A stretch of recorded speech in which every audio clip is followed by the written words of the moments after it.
Hideaway menu đào châu chết Kansas na đào chia yếm thua ample law thlop miên tâm lop mong nghỉ nè đào mân so sochret Hideaway nè đào chia yếm thua ample law croway mok chapram kata kluan ang sochret chum puaយើងដែលស្គាល់ព្រះជាម្ចាស់ពួកយើងធ្លាប់ខំបំរើព្រះអង្គហើយយូរម្ដងប្រហែលឃើញមនុស្សផ្សេងមានគំនិតដូចជាមានអំនួតហើយបើសិនជាមិនប្រុងប្រយ័ត្នពួកយើងនឹងមានអំនួតដូចគ្នាក្នុងមេរៀនថ្ងៃនេះលូកាចំពោះ18យើងនឹងឃើញព្រះយេស៊ូវមានគំនិតដែលចង់បង្រៀនពួកយើងអំពីបញ្ហានេះដូច្នេះពួកយើងត្រូវតែយល់ដឹងអំពីបញ្ហានេះហើយត្រូវតែពិនិត្យមើលជីវិតរបស់ខ្លួនដែរបើសិនជាមានបញ្ហាដូចនេះលូកាចំពោះ18ខ្ញុំចង់អានជូនខ9ទៅជារឿងប្រៀបធៀបដែលព្រះយេស៊ូវបានបង្រៀនខ9ព្រះអង្គមានព្រះបន្ទូលជារឿងប្រៀបធៀបមួយទៀតទៅកាន់អ្នកខ្លះដែលទុកចិត្តខ្លួនគេថាសុចរិតហើយបែរជាមើលងាយអ្នកដទៃដូច្នេះសម័យនោះដោយសម័យនេះអ្នកដែលព្យាយាមខំកាន់សាសនាគេនឹងចាប់ផ្ដើមគិតថាខ្លួនឯងសុចរិតហើយចាប់ផ្ដើមមើលងាយពួកគេដូច្នេះនេះជាបញ្ហាខ្ញុំចង់សង្ខេបមេរៀនព្រះអង្គចង់ឲ្យពួកយើងគិតថាព្រះអង្គសុចរិតល្អហើយចាក់ខ្លួនថារាប់ខ្លួនថាមិនសុចរិតព្រះអង្គសុចរិតពួកយើងទុច្ចរិតដូច្នេះក្នុងរឿងថ្ងៃនេះខ10ព្រះយេស៊ូវនឹងបង្រៀនរឿងប្រៀបធៀបអំពីបរិសុទ្ធពីរនាក់បរិសុទ្ធពីរនាក់នេះខុសគ្នាខ10មានបរិសុទ្ធពីរនាក់ឡើងទៅអធិដ្ឋានក្នុងព្រះវិហារម្នាក់ជាផារីស៊ីម្នាក់ទៀតជាអ្នកយកពន្ធដូច្នេះពីរនាក់សូមដឹងថាពួកផារីស៊ីសម័យនោះគឺជាអ្នកដឹកនាំសាសនាគេគឺជាអ្នកដែលស្លៀកពាក់ស្អាតហើយចូលចិត្តឈរបង្រៀនអធិដ្ឋានដើម្បីមនុស្សឃើញពួកគេហើយសរសើរគេរីឯអ្នកទាសពន្ធអ្នកយកពន្ធនៅសម័យនោះពួកអ៊ីស្រាអែលនៅក្រោមរដ្ឋាភិបាលរ៉ូមហើយរ៉ូមនៅសម័យនោះរ៉ូមមានទម្លាប់ជ្រើសរើសជនជាតិដូចគ្នាដើម្បីទាសពន្ធពីពួកគេដូច្នេះអ្នកទាំងអស់ដែលឃើញអ្នកទាសពន្ធធ្លាប់រាប់គេថាជាអ្នកដែលក្បត់ជាតិខ្លួនពីព្រោះគេយកពន្ធហើយគេយកពន្ធលើសកម្រិតដែរដូច្នេះយើងឃើញអ្នកទាំងពីរឈរហើយអធិដ្ឋានក្នុងព្រះវិហារខ10ខ11អ្នកផារីស៊ីអ្នកជាផារីស៊ីក៏ឈរឡើងអធិដ្ឋានតែម្នាក់ឯងដូចនេះថាអោព្រះអង្គអើយទូលបង្គំអព្រះគុណព្រះអង្គព្រោះទូលបង្គំមិនដូចជាមនុស្សឯទៀតដែលជាមនុស្សប្លន់ទុច្ចរិតហើយផិតក្បត់ឬដូចជាអ្នកទាសពន្ធនេះទេទូលបង្គំតមក្នុងមួយអតីតពីរដងហើយក៏ថ្វាយមួយភាគក្នុង10ពីរបស់ទាំងអំបោរម៉ានដែលទូលបង្គំរកបានដូច្នេះយើងឃើញក្នុង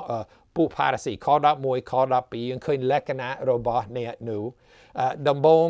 មានចំណុចដែលខ្ញុំចង់បង្រៀនបងប្អូនមនុស្សចូលចិត្តការសរសើរពីអ្នកដទៃមនុស្សចូលចិត្តការសរសើរពីមនុស្សផ្សេង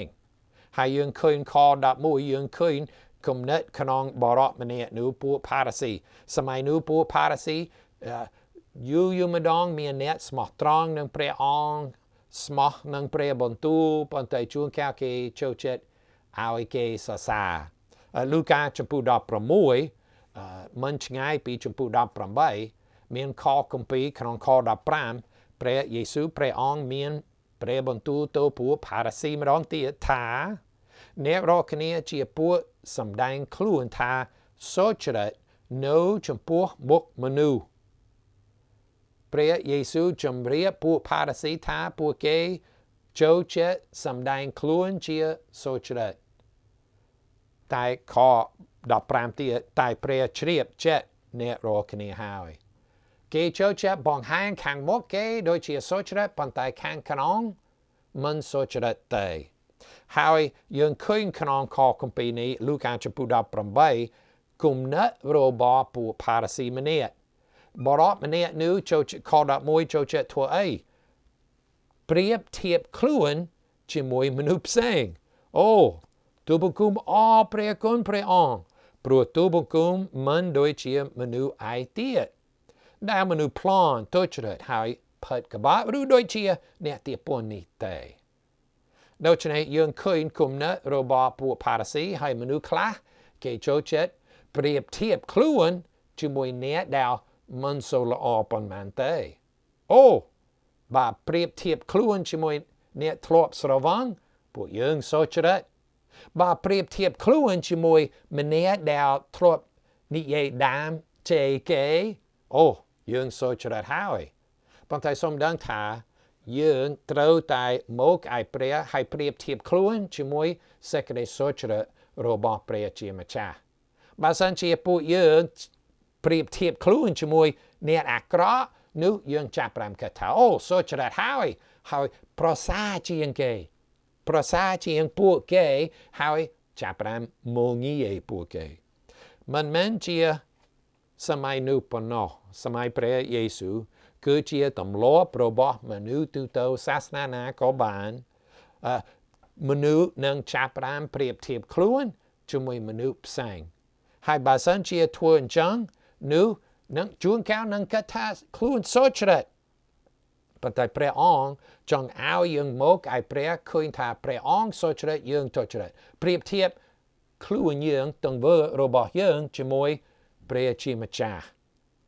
ខ13យើងឃើញអ្នកទាពន់អូបើសិនជាយើងនិយាយច្រើនអំពីបញ្ហារបស់ពួកផារ៉ាស៊ីប៉ុន្តែទី2យើងឃើញខ13យើងឃើញអ្នកទាពន់ខ13ឯអ្នកទាពន់គាត់ឈរនៅឆ្ងាយមិនទាំងងឹបមើលទៅលើមេឃផងអ្នកទាពន់គាត់ចូលវិហារដើម្បីអធិដ្ឋានប៉ុន្តែមិនឈរនៅខាងកណ្ដាលឲ្យបងប្អូនឃើញតែប៉ុន្តែនៅឆ្ងាយដោយឡែកពីពួកគេមិនហ៊ានងឹបក្បាលទៅឋានសួគ៌ប៉ុន្តែនៅតែអរព្រះគុណនៅតែហ៊ានអធិដ្ឋានខ្ញុំអានបន្តខ13ក៏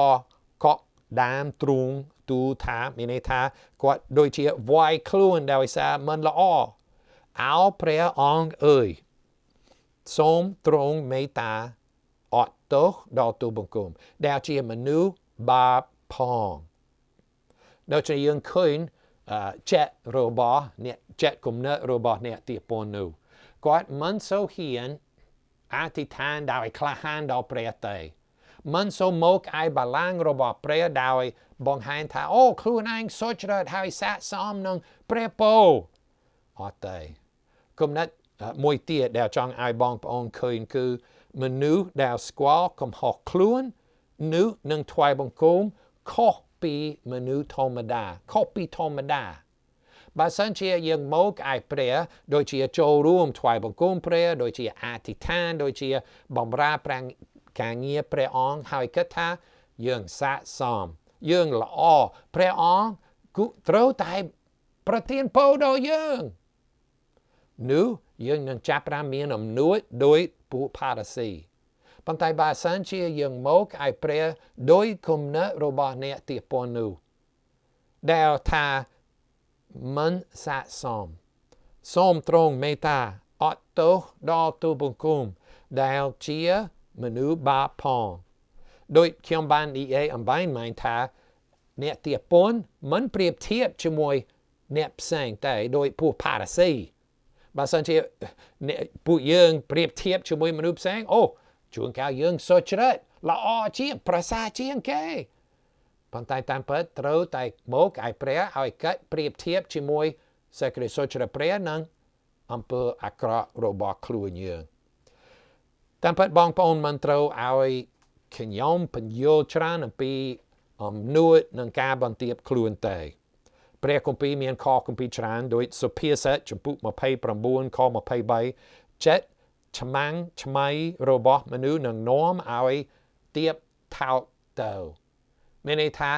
អំនួតរបស់មនុស្សនឹងធ្វើឲ្យជីវិតអ្នកនោះចំពុកដួលជាមិនខានយ៉ាកុបចំពុក4ជាខគម្ពីរដែលល្អខ6ព្រះទ្រង់ប្រឆាំងនឹងមនុស្សមានអំនួតតែទ្រង់ផ្ដល់ព្រះគុណដល់មនុស្សដែលបានទៀបខ្លួនវិញតើបងប្អូនចង់ឲ្យព្រះជាម្ចាស់ប្រឆាំងនឹងលោកអ្នកទេឬអត់តើព្រះអង្គតើបងប្អូនចង់ឲ្យព្រះជាម្ចាស់ផ្ដល់ព្រះគុណដល់ពួកយើងឬទេចង់បានការប្រឆាំងពីព្រះអង្គឬការផ្ដល់ព្រះគុណរបស់ព្រះជាម្ចាស់ដោយបើសិនជាចង់បានព្រះគុណរបស់ព្រះនោះត្រូវធ្វើយ៉ាងម៉េចបន្ទាបខ្លួនដោយគ្នាអ្នកទាបពន្ធនេះអ្នកទាបពន្ធគាត់ដឹងហើយតើបងប្អូនដឹងហើយឬទេថាព្រះអង្គសុចរិតយើងទុច្ចរិតតើការបន្ទាបខ្លួនមានន័យថាម៉េចគឺមានន័យថាយល់ថាព្រះអង្គសុចរិតពួកយើងទុច្ចរិតហើយបើសិនជាមានគំនិតដូចនោះដែលដឹងថាព្រះអង្គល្អពួកយើងមិនស័ក្តិសមនឹងព្រះអង្គនោះមិនសូវឆាប់ខឹងគេកាលណាគេធ្វើអាក្រក់ដូច្នេះសូមមើលខ13អ្នកទាបពន្ធកើតអំពីអ្នកណាអំពីអ្នកផ្សេងឬអំពើអាក្រក់របស់ខ្លួនអំពីព្រះជាម្ចាស់ខ13ថាមិនហ៊ានមិនទាំងងើបមើលទៅលើមេឃអោព្រះអង្គអើយសូមទ្រង់មេត្តាអត់ទោសដល់ទូបង្គំគាត់មកឯព្រះមិនប្រៀបធៀបនឹងពួកគេប៉ុន្តែកាត់អំពីព្រះជាម្ចាស់នឹងទង្វើរបស់ខ្លួនហើយខ14ព្រះយេស៊ូវនឹងសង្ខេបបញ្យល់សាក់រឿងក្នុងរឿងប្រៀបធៀបនេះខ14ខ្ញុំប្រាប់អ្នករាល់គ្នាថាកាលទៅដល់ផ្ទះអ្នកនេះបានរាប់ជាសុចរិតអ្នកណាអ្នកទាបពន្ធរាប់ជាសុចរិតជាងអ្នកមួយនោះពួកផារ៉ាស៊ីកាត់អំពីសេចក្តីសុចរិតអំពើល្អរបស់ខ្លួនមកឯព្រះកាត់ថាព្រះអង្គស័ក្តិសមនឹងជំនួយជីវិតរបស់អ្នកនោះប៉ុន្តែអ្នកទាបពន្ធដឹងថាគាត់ទុច្ចរិតជាអ្នកមានបាបជួនកោតប្រហែល100%ពួកយើងចង់បង្ហាញថាខ្លួនសុចរិតហើយតាមពិតយើងធ្វើអំពើល្អយើងជួយកូនឪពុកម្ដាយយើងមានគំនិតដែលសរសើរពួកគេប៉ុន្តែតាមពិតក្នុងជីវិតរបស់ខ្លួនមានចិត្តដែលលុបលន់ចង់បានខឹងគេមានចិត្តជួនកោតមានពាក្យសម្ដីដែលចេញពីមាត់ហើយពាក្យនោះមកពីចិត្តរបស់ខ្លួនចិត្តរបស់យើងនៅតែអាក្រក់ចំពោះព្រះអង្គហើយត្រូវការព្រះវិញ្ញាណបរិសុទ្ធដើម្បីប៉ះពាល់ចិត្តឲ្យកាយប្រៃចិត្តយើងតាមព្រះハរតីរបស់ព្រះដូច្នេះក្នុងខ14អ្នកនោះបានរាប់ជាសុចរិតជាងអ្នកមួយនោះត្បិតអស់អ្នកណាដែលលើកដំកើងខ្លួនដោយពួកផារ៉ាស៊ីនោះនឹងត្រូវបន្ទាបចោលហើយអស់អ្នកណាដែលបន្ទាបខ្លួនដោយអ្នកទាបពន្ធនោះនឹងត្រូវបានលើកដំកើងវិញហើយសូមដឹងថាបើបន្ទាបខ្លួនការសរសើរមកពីណាមិនមែនមកដោយអចេតនាទេឬមកដោយចៃដន្យទេមិនមែនគឺជាព្រះជាម្ចាស់ដែលនឹងប្រទានពរគំនិតទី3ព្រះជាម្ចាស់នឹងលើកដំកើងមនុស្សរៀបសារមនុស្សដែលបន្ទាបខ្លួនមនុស្សដែលកាត់ច្រើនអំពីខ្លួនមិនសូវកាត់អំពីព្រះជាម្ចាស់មិនសូវប្រទានពរប៉ុន្មានទេដូច្នេះកាលណាយើងកាត់អំពីព្រះអង្គយើងមិនសូវចង់រស់នៅតាមចិត្តរបស់ខ្លួនយើងនឹងកាត់អំពីមនុស្សផ្សេងដោយព្រះយេស៊ូវមានបន្ទូលថាត្រូវស្រឡាញ់ព្រះអម្ចាស់ដែលអស់ពីចិត្តអស់ពីគំនិតអស់ពីកម្លាំងហើយត្រូវស្រឡាញ់អ្នកជិតខាងដូចជាស្រឡាញ់ខ្លួនឯង ដូច្នេះនេះជាគុណិតរបស់អ្នកដែលធ្លាប់កាត់អំពីព្រះមិនសូវប្រៀបធៀបនឹងមនុស្សដទៃ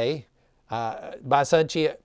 ខ្ញុំចង់ជម្រាបបងប្អូនអំពីគំរូមួយទៀតគំរូល្អជាងគេក្នុងព្រះគម្ពីរអំពីអ្នកដែលបន្ទាបខ្លួនគឺអំពីព្រះយេស៊ូវព្រះយេស៊ូវជាព្រះរាជបុត្រា